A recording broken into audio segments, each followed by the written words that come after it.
Hello students, let us start our discussion about the various forms of energy, the conservation law of energy.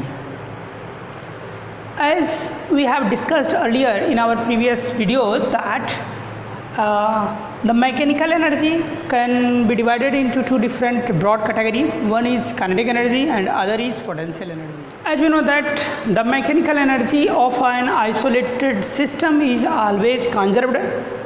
If some work is doing on any object by some conservative force, then the total energy of the system is always conserved. It means if the kinetic energy of the system increases, then the potential energy of the system decreases. And when the kinetic energy of the system is decreases, the potential energy of the system increases. It means if kinetic increases, then potential decreases, and when kinetic decreases, then potential increases. So we can say that the total mechanical energy of the system is always conserved. Now what will happen in that case when any object is pulled over a rough surface? It means there is a frictional force that opposes the motion of that object. Suppose that if any object is placed at any position x equal to 0, and this object is placed on any rough surface which is effecting a frictional force just opposite to the direction of the motion. Suppose that the direction of motion is along this side, then the direction of the frictional force acting between the contact surfaces is acting along this direction. Okay, so we can say that if the direction of the frictional force is along this direction and the motion of the object is along this direction, so if x increases, then the direction of displacement is lying along this direction and the direction of the force acting on this is along this. So work done by the frictional force is negative because the direction of the force makes 180 degree with the direction of the displacement. So in this case we can say that the nature of the work done on this object by the frictional force is negative. But what will happen when we can say that what amount of the work is done by the frictional force? This work is done by a conservative force or not? Then we can say that since the frictional force is non-conservative, it means the work done by the frictional force cannot be achieved by doing work done again by that external frictional force. It means if any object is displaced from this position to this new position and you want to replace this object by pulling on this contact surface at this position, then the amount of work done increases, not decreases. It means when the object is displaces from this position to this position, then some work is done.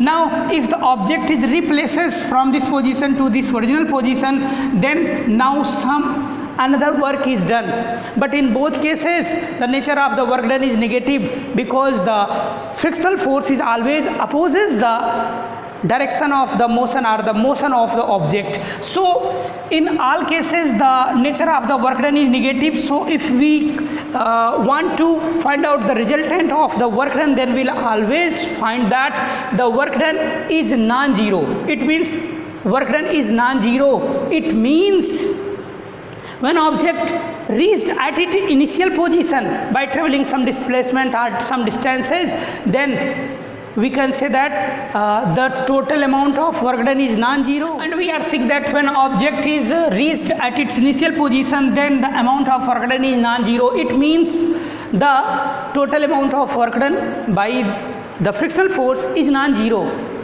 while the object is replaced at its original or initial position. It means the work done by the frictional force is not the function of the state, it depends on the path. It means when any object displaces from one place to another place, then work done on the system is done by a non-conservative force, that is a frictional force. Okay, now what will happen? What is the nature of conservation of energy in this case? If we discuss, then we know that when this object is pulled over this rough surface, then we know that during the rubbing between the contact surfaces of the object and the surface on which the object is pulled, some heat and some sound can be produced. It means the work done on the system, work done on this object will converted the energy of this object. It means work done by the frictional force will goes in the form of sound and the increment of the temperature of the objects. It means temperature of the surface and temperature of the object. Hence the also increases temperature of, or you can say that the internal energy of the system or object. It means the internal energy of the object increases. Why? Because the temperature of the object increases.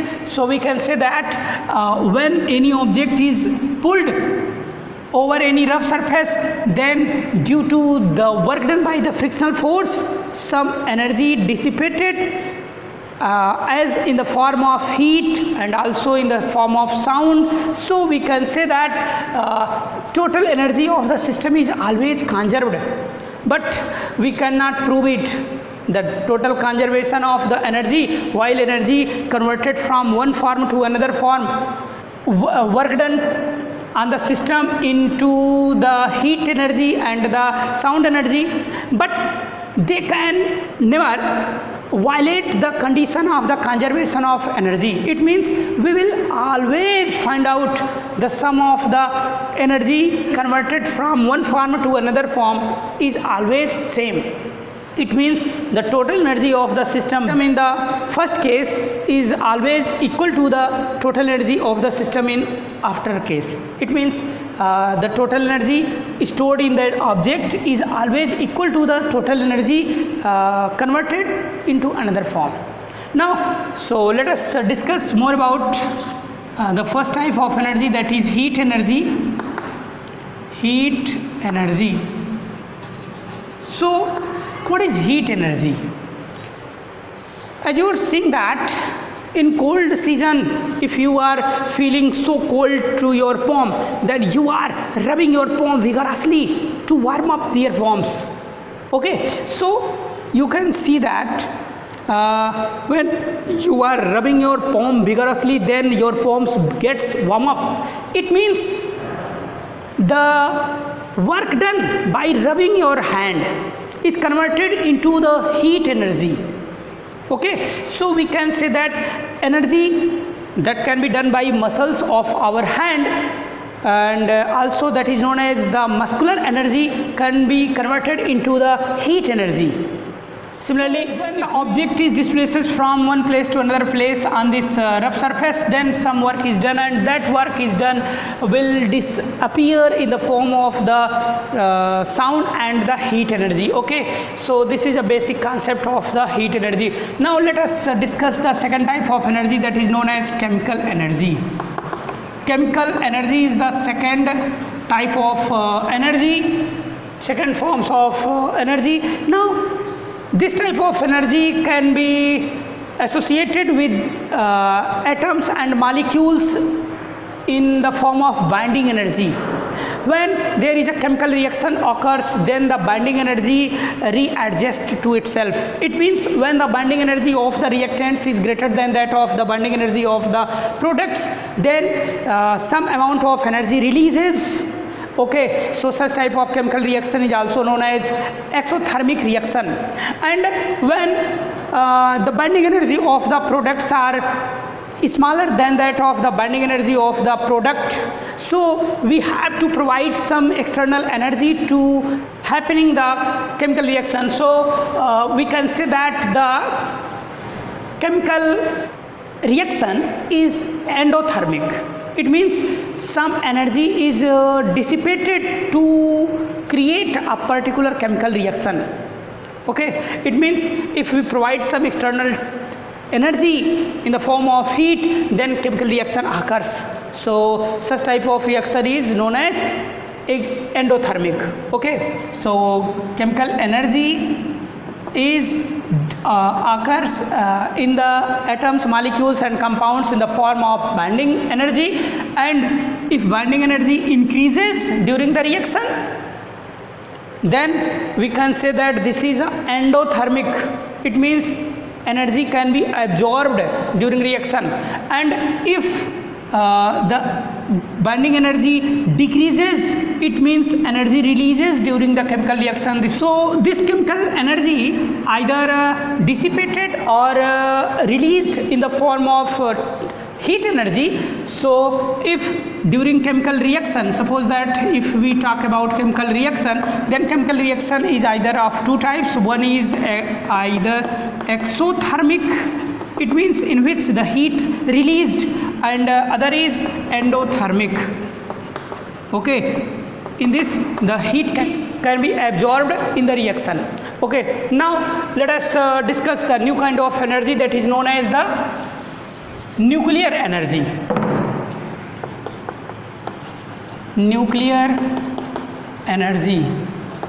As we know that when two light nuclei of hydrogen combines each other, then they form a heavy nuclei of the helium, and also releases some large amount of energy. Such type of process is known as nuclear fusion. So nuclear energy can be released due to the two popular nuclear reaction. One is known as nuclear fission and other is known as nuclear fusion. Nuclear fusion and nuclear fission. Now, as we know that when some light nuclei fused to each other and form a heavy nuclei, and we find out that one single nuclei, that is the product of the fusing of four light nuclei. Suppose that when the four light nuclei of hydrogen atom fuse together, then they form one light nuclei of the helium and some other elements, and with the production of this, they produces a large amount of energy, nearly about 26.7 million electron volt. Okay, so this energy is released due to the reaction that is known as nuclear fusion. In this we are seeing that the mass of the product is smaller than that of the mass of the reactants, because when the nuclear fusion occurs, it means the different atoms combine to each other, then the mass of the reactants is larger in comparison to the mass of the product. So the change in the mass is converted into form of the energy according to the Albert Einstein equation, that is mass energy conservation. Mass energy conservation. It means when any amount of any substance of mass m converted into energy, then the equivalent energy is m dot c square. So suppose that if we change the mass of any object by the value delta m in the form of energy, then the energy released from that substance will be equal to delta of m into c square. So we can convert this mass difference in the reactant and the product in the form of energy, and we find out there is a large amount of energy released during the nuclear fusion. Also in nuclear fission, if a large heavy nuclei of any atom is dissociated into its small or lighter nuclei, then the total mass of the product is smaller than that of the total mass of the reactants. It means single nuclei of the uranium, like as we talk about the reaction. Suppose that one uranium atom 92 to 35 when bombarded with neutrons, then it breaks into two different light nuclei, that is 36 krypton, and other is barium. And with the breaking of this uranium nucleus into two different lighter nuclei, there is a large releasement of the energy. Okay, so nearly about 200 million electron volt energy can be released during the breaking of one single uranium nucleus. Okay, so this is the experimental data, and from here we can conclude that when heavy nucleus of the uranium is breaks into two light nucleus, then during the nuclear fission reaction nearly about 200 million electron volts energy will released. So we can say that nuclear energy is very useful for us, but when we use this in a controlled way manner. Nowadays this became possible due to the hard working of our scientists. Okay, so this is all about the various forms of energy, and as we know that conservation of energy, here when mass converted into the energy, it means mass and energy are equivalent to each other as given by the concept of the Albert Einstein. So in this the total energy is also conserved. In this reaction the total energy is also conserved. So we can say that the total energy of any system is always conserved when the system converted or goes into in any different situation, in any different stage, but total energy of the system will always conserved. Okay, so this is the total law of conservation of energy. The law of conservation of energy cannot be proved by experimentally, but it can be observed, and any one phenomena cannot violate the conservation of energy. Okay, so this is all about the various forms of energy and the law of conservation of energy. Okay, tomorrow we will discuss the power and the collision of objects. Okay, till now take care. Thank you.